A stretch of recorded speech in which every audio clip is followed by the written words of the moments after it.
Welcome to the time management topic. Why does time management matter? As we considered earlier, one of the reasons that executives derail is their failure to achieve business results. First and foremost, to succeed as leaders, we need to be able to get things done well and on time. Second, if I'm disorganized, my stress affects my ability to listen and to be present for others. My stress also creates stress in others, and that isn't helpful to anyone on the team. And last, we want to prioritize our lives so that we're doing things that are in line with our values, not only to get things done in this lifetime, but also to enjoy the life that we've been given. I wanted to share with you a model that is found in Stephen Covey's Habits of Highly Effective People. It's a classic way to prioritize our work. For me, it's a helpful framework to think about how I'm spending my time today and where I want to spend my time in the future. We have to-dos and actions in our life that are both urgent and important. These are crises, things that need to get done. They're both important and urgent. We call those Quadrant 1. We also have important actions in our lives that are not urgent, but they are important. And those would be Quadrant 2 actions. We have things that are urgent that are bothering us, but they may actually not be important. These are often other people's to-dos or texts or things that are coming at us that someone else is putting an urgency on. And then there are things that are not important and not urgent. These are Quadrant 4 activities. These are the things that we do when we're overwhelmed and we want to escape. There are time wasters. Maybe too much time on Facebook would be a Quadrant 4 activity. So in what quadrant are you spending your time? Are you in crisis mode all the time? Always in Quadrant 1? Or are you investing time each day in important projects over the long term? Figuring out innovative answers. That would be Quadrant 2. Where we spend our time each day, if at all possible, is to make sure that we are getting our Quadrant 1 activities done, but also giving time to Quadrant 2. This comes from the great work of David Allen, who wrote a classic book called Getting Things Done.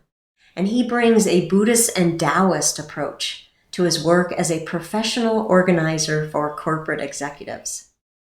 His advice is, number 1, is to write everything down that has to get done. You take a pen and paper and just start writing. Clear your mind. Get it all into one place. This is the most important thing. After you've created what you think is a complete to-do list, notice what quadrant those items belong in.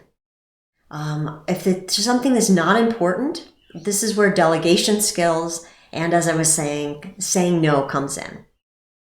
Next, number 4, think of all of your roles in your life. What do I need to do as a parent? What do I need to do as an employee? What do I need to do as a sister? Did you write down all the birthday presents that need to be purchased? Or did you write down as a role of a car owner, did you write down change oil? This process, these first 4 to 5 steps can be very stressful. But the key is to get everything in one place so you can track it. Assigning due dates and priorities. And we want to make a priority every day that we're doing something from Quadrant 2. So that 1, it doesn't become Quadrant 1, and 2, that it doesn't not get done.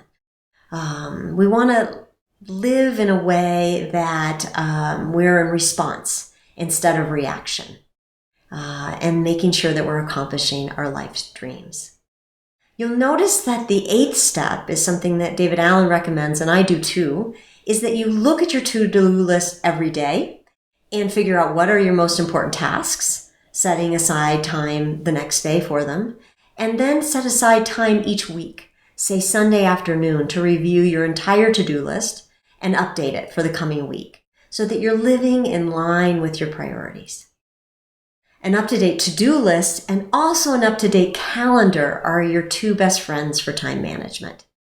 Stephen Covey says that your calendar should mirror your priorities. And as a working mother of now grown children, I could not more fully agree.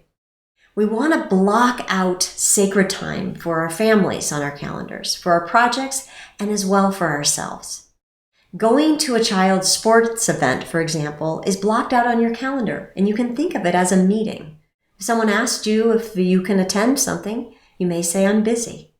We want to block out those times each week to make sure that our time aligns with our priorities. Also, look at what is the most productive time of your day. When are you most apt to do something that you don't want to do? Might be a quadrant 2 thing or a really important quadrant 1 thing, like creating a budget. Blocking that out on the calendar so it gets done is another helpful tip. There are many electronic to-do lists that you might want to consider, toodledoo.com, todoist.com, and electronic calendars can help too. But this all can just be done on paper with pens and pencils. Drawing from the Vietnamese priest and activist Thich Nhat Hanh, who once said, "The most precious gift that we can offer others is our presence. When mindfulness embraces those we love, they will bloom like flowers." Getting in control of your to-do list and your calendar and aligning them with your priorities so that you're not running around, but instead to have space to be present is indeed a precious gift. To give to all that we lead and we love and we serve. I hope that this time management topic supports you in your success.